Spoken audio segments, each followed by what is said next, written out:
এই দুনিয়া সব কিছু যেন অর্থ আর ক্ষমতার পেছনে দৌড়ায়। আমার মন যেন শান্তি খুঁজে পায় না। কিসের জন্য এই অস্থিরতা? কিসের জন্য এই শূন্যতা?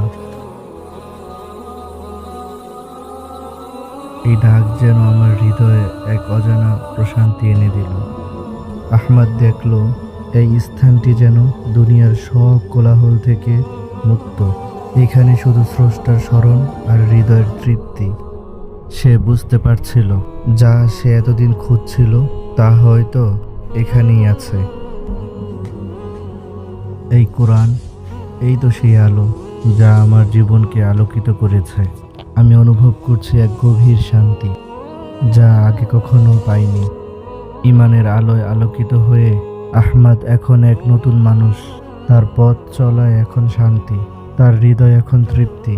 এই পথই শ্রেষ্ঠ পথ।